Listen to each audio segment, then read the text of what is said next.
जानकारी सुजाता पांडे मैं आपके पास आता हूं। मेरे पास जो ताजा जानकारी आ रही है कि बीजेपी की लीड ठीक ठाक है छत्तीसगढ़ के अंदर, कई इलाकों के अंदर।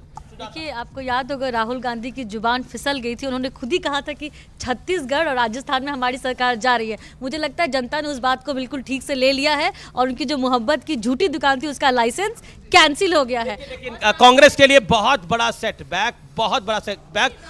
प्रियंका कक्कड़ हमारे साथ हैं। प्रियंका जी, ये क्या हो गया? मतलब कमल उत्तर भारत के अंदर, हिंदी पट्टी के अंदर, उत्तर भारत भी नहीं मध्य भारत में भी हिंदी पट्टी के अंदर बीजेपी की थंपिंग जीत हो रही है और छत्तीसगढ़ के अंदर बीजेपी की वापसी चौंकाने वाली है क्या? इसमें दो चीजें हैं। देखिए, 2018 में कांग्रेस ये तीनों स्टेट जीते थी और 2019 में बीजेपी सेंटर में आ गई थी, पहली चीज। दूसरी ये है कि मोदी जी ने अरविंद केजरीवाल वाले प्रॉमिसेस चुराए हैं और उन्हीं को इम्प्लीमेंट करने की बात हो रही है। वही केजरीवाल को तो कैंडिडेट्स भी नहीं मिले हैं मध्य प्रदेश में। वो तो मध्य प्रदेश भी स्वीप कर रहे थे। आप देने दीजिए, हमने हमारी संगठन बिल्डिंग एक्सरसाइज है। हम देखिए 2012 में आप 230 सीट पर फोरफीट हो गया था आपका डिपॉजिट यूपी में।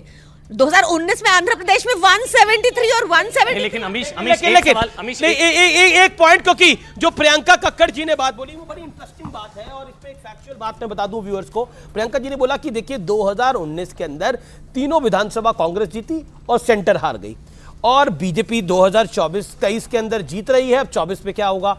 लेकिन मैं आपको बताता हूं कि 2013 में क्या हुआ था। बीजेपी तीनों विधानसभा जीती थी, वहां मोदी मैजिक था और 14 के अंदर भी बम्पर जीत हुई है। इसलिए बीजेपी ने वो जो पूरा मामला था उसको थोड़ा बदल दिया है। इसलिए ये जीत विपक्ष के लिए, अगर विपक्ष इसको देखे तो ये बहुत बड़ा झटका है। It is a major jolt to opposition the way BJP is winning these three seats. इसको इस तरीके से भी शायद संभवतः देख सकते हैं, जो प्रियंका जी के चेहरे पर मुस्कान है, कि एक तरीके से कांग्रेस की हार ना विपक्षी दलों के मन में, दूसरे दलों के मन में मनी मन मुस्कान ला रही है। मतलब कांग्रेस का हारना दूसरे दलों के लिए अच्छा है, मतलब नेगोशिएटिंग पावर बढ़ती है। आप कांग्रेस राहुल गांधी फेस है नहीं है, वो तमाम चीजें, तो कांग्रेस का हारना इंडिया अलायंस के लिए संभवतः अच्छा होगा क्योंकि सब एक हो पाएंगे। अब अलायंस के भविष्य पे भी सवाल है। जी एक मिनट, हाँ प्रियंका, एक मिनट, हाँ बोलिए प्रियंका। मैं एक हंसमुख इंसान हूं, मैं हर परिस्थिति में हंसती रहती हूं। कांग्रेस की हार में आपके चेहरे पर मुस्कान मुझे थोड़ी हैरानगी हुई थी। देखिए, बहुत जरूरी है कि भाजपा को इस टाइम कंटेन किया जाए। भाजपा की जो आप देखिए, इन्फ्लेशन देखिए, आप जॉबलेसनेस देखिए, इन बातों पर चर्चा होनी चाहिए। अभी वैसे भी पूरे रिजल्ट्स डिक्लेयर नहीं हुए। Too early to celebrate for you, Aman ji. ठीक है, नहीं सेलिब्रेशन। अमन, सबसे ज्यादा बेरोजगारी जो थी वो राजस्थान में ही थी, तो ये मॉडल, कौन से मॉडल की बात करते हैं आप? मैडम, हरियाणा में है। आंकड़े पढ़ के आइए, आंकड़े पढ़ के आइए मैडम। व्हाट्सएप यूनिवर्सिटी वाली। लेकिन क्या मोदी को रोकने में कांग्रेस नाकाम है या कांग्रेस ही रोक सकती है मोदी को, बीजेपी को? मुझे ये पता है कि अरविंद केजरीवाल जी की पॉलिसीज काम की हैं। मोदी को केजरीवाल रोक सकते हैं। गौरव भाटिया भी हमारे साथ है। पॉलिसीज जो काम की, एक साइज पॉलिसी अभी हरियाणा में भी देखी, 2 दिन पहले गुजरात में भी देखी। सर आप नहीं ठीक है, ऐसे नहीं, पीछे से कमेंट्री नहीं प्लीज, अच्छा नहीं लगता। एक करके प्रियंका। देखिए, मैं खाली इतना कह रही हूँ कि आज जनता के मुद्दों पर बात करना बहुत अनिवार्य हो गया है। जिस चीज को मोदी जी रेवड़ी और फ्रीबीज बोलते थे। कांग्रेस की हार का दुख है आपको? अभी हारी कहाँ है? 3 राज्यों में, मध्य प्रदेश, छत्तीसगढ़, राजस्थान। रुझानों के हिसाब से अभी जीत जाएगी, अच्छी बात है, वो आपके लिए अच्छा होगा अभी के हिसाब से। मैं रुझानों पे हाइपोथेटिकली क्या बात करूं? थोड़ी देर की बात है, रिजल्ट्स आ जाएंगे, बात कर लेंगे फिर। क्योंकि अरविंद केजरीवाल खुद कह चुके थे भ्रष्टाचारी सरकार थी, खुद अरविंद केजरीवाल जी कह चुके थे। देखिए, प्रॉब्लम तो है ही, उसमें कोई डिनाइंग नहीं है, बट एट द सेम। आप यू टर्न ले रही हैं प्रियंका जी। नहीं, यू टर्न होता है जब मैं कहूँ कि मैं आपको 15 लाख रुपए आपके अकाउंट में दूंगी और फिर मुकर जाओ। तो देख रहा है ना किसके अकाउंट में कितना आ रहा है सर। हाँ, तो अभी थोड़ा रुझानों पे बात नहीं करते, रिजल्ट्स पे बात करेंगे अमन जी। गौरव भाटिया 159 मध्य प्रदेश, छत्तीसगढ़ 56 और राजस्थान 107। ये आपकी उम्मीदों से भी ज्यादा है, लेकिन ज्यादा उम्मीद की आपने। लोकसभा की हम बात कर लेते हैं, क्योंकि अगर इन सीटों गौरव के पास जा रहे हैं। गौरव बोलिए। देखिए, मैं सबका आभार व्यक्त करता हूं और बड़ी विनम्रता से कहता हूं कि जनता ने कमल के फूल पे निशान लगाकर ये सिद्ध कर दिया है कि कमल का फूल ही उनके लिए सब कुछ है। और इस वक्त एक चर्चा जरूर होनी चाहिए। अभी हमें 2 घंटे इंतजार जरूर करेंगे, लेकिन जो लोग नरेंद्र मोदी जी को कोस रहे थे, अब शब्दों का उपयोग कर रहे थे, नरेंद्र मोदी जी ने जोड़ने की राजनीति करी है। यह सिद्ध हो गया है कि सबसे बड़ी जाति और जिसका सशक्तिकरण नरेंद्र मोदी जी कहते हैं करेंगे, वो जाति है महिला, युवा, गरीब और किसान। और जो ये तोड़ने का काम करते थे घमंडिया के सारे दल, उनका हश्र देखिए। लोग कह रहे थे कि कांग्रेस को करंट लगेगा। ये कहना गलत नहीं होगा अमीश जी, अमन जी, इनका तो ट्रांसफॉर्मर ही फूक गया है। और साथ में आप वहां पे पापी आपकी प्रवक्ता बैठी थी। अब उनको ये नहीं पता है कि अंदर से तो खुश हैं, चेहरे पे वो खुशी लानी है या नहीं लानी है। मध्य प्रदेश छत्तीसगढ़ में इनके नेता कोसते हैं और यहां पे बैठ के बता रहे घमंडिया एक है। अरे घमंडिया का कोई अस्तित्व नहीं है। अस्तित्व है तो सकारात्मक राजनीति का है। महिलाओं को जिस तरह से लाडली योजना में मध्य प्रदेश, आज आप मानते हैं सकारात्मक राजनीति है महिलाओं को बेसिक इनकम देना? आज आप मान रहे सस्ता सिलेंडर? बीच में कौन बोल रहा है? सस्ता सिलेंडर आप मान रहे, जिसने आपने जिनको याद बीच किया, में कौन बोला है? आपने जिनको याद किया वही बोल प्रवक्ता रहे हैं। आप बार बार हमारा नाम ले रहे थे तो हम आ गए। पापी आपकी प्रवक्ता है? अरे इनके पाप का घड़ा फूटने जा रहा है। अरे गौरव जी बताइए ना, आज सिलेंडर कितने का मिलेगा मध्य प्रदेश, राजस्थान, छत्तीसगढ़ में? आप ये बताइए, कहाँ आप लड़ा रहे हैं आज भी? तुम इतना, मैं आपके लिए अर्ज कर देता हूं, शक कर मेरी इन खुश्क आंखों पर यूं भी आंसू बहाए जाते हैं। ये इनका हाल है। कोई सेंस नहीं बना गौरव जी। आंखों पर यूं भी आंसू बहाए जाते हैं, आंखें सूखी हैं, अंदर से कितना रो रहे हैं सोचिए। अस्तित्व एक सीट का नहीं है। कर लीजिए कि मेरे चेहरे पे भी आपको खुशी देखनी थी 2 मिनट पहले, या मैं अंदर से रो रही हूँ? मुझे आपसे डिसाइड तो कर हमारी और आपकी लीजिए। कोई बराबरी नहीं है भाई। आप तो कट्टर बेईमान हैं, हम लोग कट्टर ईमानदार हैं। ठीक है, ये मुझे लगता है कि अब इस विषय से बाहर आना चाहिए। लेकिन अगर इनको थोड़ा सा एक सेकंड मेरा निवेदन है आप दोनों से, आप दोनों हमारे सम्मान, ये प्रदूषण वाला जनरेटर आपने क्यों बुलाया है? कांग्रेस का ट्रांसफॉर्मर क्या फूका? Gaurav ji you made your point. Priyanka, अरे आप ये वर्सेस आज ना कराइए ना, कहाँ पड़े हो चक्कर में? कोई नहीं है टक्कर में अमीर नहीं। देखिए जैसे टक्कर तो नंबर 1 देखने को मिल रही है, जैसे Bharatiya Janata party number 1 party तो देखने को मिल रही है, वो है सबसे बड़ी गारंटी है। वो टक्कर देखने को मिल रही है, समूचा विपक्ष बना भारतीय जनता पार्टी। लेकिन टक्कर एक हो रही है कांग्रेस राजस्थान में और कांग्रेस मध्य प्रदेश में। कौन आगे निकलता है? लेकिन वहां पे भी राजस्थान आगे निकलता हुआ, मध्य प्रदेश कांग्रेस, राजस्थान पीछे, कांग्रेस मध्य प्रदेश पीछे होती हुई। यानी अगर हम सीट्स की बात करें तो कांग्रेस को राजस्थान में 75 और मध्य प्रदेश में 67 सीट्स मिल रही है।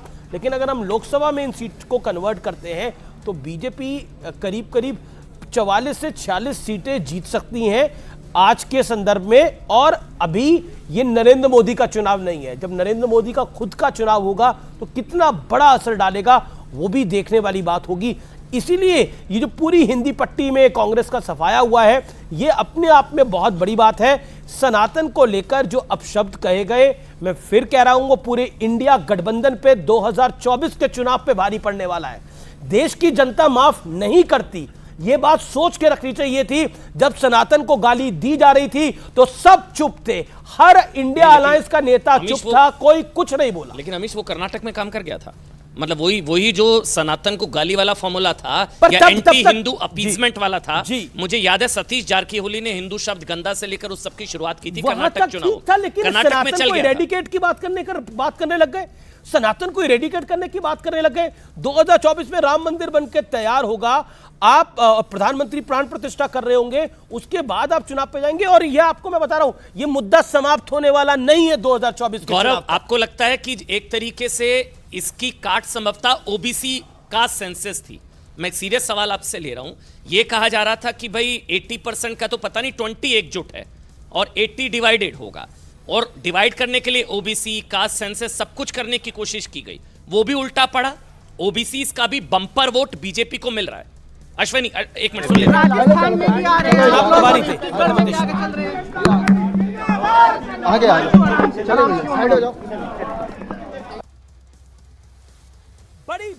बड़ी खबर, बहुत बड़ी खबर। छत्तीसगढ़ में एक मंत्री को छोड़ के सारे मंत्री पीछे चल सारे रहे हैं, पीछे। पूरी कैबिनेट हार रही है। भूपेश बघेल भी पीछे। भूपेश बघेल अपना चुनाव हार रहे हैं। बहुत बड़ा पूरी खेल हो गया कैबिनेट छत्तीसगढ़ पीछे के चल अंदर। रही है। छत्तीसगढ़ के अंदर समूची कैबिनेट पीछे है। क्या पॉपुलर सीएम नहीं थे भूपेश बघेल? अब यह सवाल पूछा जाएगा। और दूसरी तरफ टीएस सिंहदेव अपनी सीट पर आगे चल रहे हैं। टीएस सिंहदेव, पिछली बार मैं फिर कह रहा था, मैंने ये एग्जिट पोल के दिन भी कहा था, मैंने कल भी कहा था कि last time Charandas Mahant, TS Singhdeo, Surguja का इलाका, चरणदास महंत का इलाका, वहां कांग्रेस को बढ़त थी क्योंकि सबको उम्मीद थी कि ये लोग मुख्यमंत्री बन सकते हैं। लेकिन इस बार ऐसा नहीं था, इसलिए खामियाजा भुगतना पड़ रहा है। और मुख्यमंत्री का अपना चुनाव हारना, ये बहुत बड़ी खबर है। अमिताभ सिन्हा हमारे साथ हैं, उनका भी मैं रुख करूंगा, लेकिन मुख्यमंत्री का चुनाव हारना अमन अपने आप में बहुत बड़ी खबर है। And Bhupesh Baghel was considered a popular CM.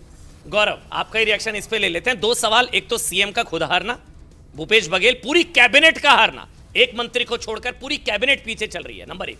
Number दो, ओबीसीज का दिल खोलकर बीजेपी को वोट देना। देखिए, ये अप्रत्याशित नहीं है। ये उम्मीद की जा रही थी कि मुख्यमंत्री वहां हारेंगे और हमारे इंटरनल सर्वे भी ये दिखा रहे थे। मैं खुद छत्तीसगढ़ में था, मैं वजह बता दूं आपको।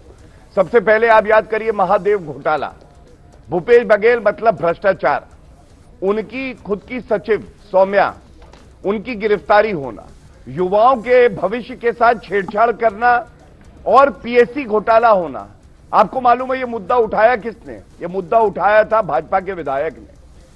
किसानों को कहना कि कर्जा माफ होगा, लेकिन कर्जा माफ ना करना। इसके साथ जहां जहां मौका लगा वहां वहां घोटाला किया। आदरणीय प्रधानमंत्री जी ने ये बात, और जनता को मोदी जी की गारंटी, जनता ने उस पर भरोसा किया, भूपेश की बातों पर भरोसा नहीं किया। ये प्रथम चरण के रुझान में स्पष्ट दिख रहा है और ये निश्चित रूप से भारतीय जनता पार्टी के लिए और राष्ट्रीय नेतृत्व का आशीर्वाद मिला और हम जीत की ओर बढ़ेंगे। छत्तीसगढ़ में आपको सबसे ज्यादा भरोसा, आप सबसे मुखर होकर बोले कि हम जीत रहे हैं, भूपेश पे भरोसा लोगों का कम हो गया। और सबसे बड़ी बात, गृह मंत्री ने आप पर भरोसा जताया था। आपको अंडर करंट पता था सर कि ऐसा हो रहा है? अंडर करंट दिख रहा था और इतना बड़ा अंडर करंट होगा इसका एहसास सामान्यतः लोगों को नहीं हो पा रहा था। मगर मैं इस बात को लगातार रिपीट कर रहा था। मेरी बात को लोग भरोसा कितना करते हैं मैं नहीं जानता, मगर मैं मीडिया के माध्यम से रोज बोल रहा था, एक ही बात को रिपीट कर रहा था कि जबरदस्त अंडर करंट है और भूपेश को छत्तीसगढ़ की जनता रिजेक्ट कर चुकी है, उसके चेहरे को हराना चाहती है। सर, आप बैकफुट पे थे एकदम से, क्योंकि आपको क्या लगता है क्या गेम चेंजर रहा जो आप अचानक से, जो बिल्कुल बैकफुट पे थे, अचानक से लीड करते हुए नजर आ रहे हैं? तो ऐसी कौन सी गेम चेंजर पॉलिसी थी, किस तरह से इसको मोबिलाइज किया आपने पूरे कैडर को? नहीं, लीड डॉक्टर रमन ने नहीं किया, लीड पूरे सामूहिक नेतृत्व में हमने बात करिए कि भूपेश बघेल के चेहरे को रिजेक्ट कर दिया गया है। जैसा आपको बताया गया कि पूरी कैबिनेट चुनाव हार रही है, भूपेश बघेल अपना चुनाव हार रहे हैं। इस समय बता दूं मैं, पूर्व मंत्री और कांग्रेस के बड़े नेता जीतू पटवारी अपना चुनाव हार रहे हैं मध्य प्रदेश के अंदर, लेकिन बड़ा सेटबैक। और बीजेपी का राजस्थान में नंबर अब ऊपर जाता हुआ 110 को टच करता हुआ, छत्तीसगढ़ के अंदर 55 और मध्य प्रदेश के अंदर 160 का आंकड़ा टच होता हुआ। अमन।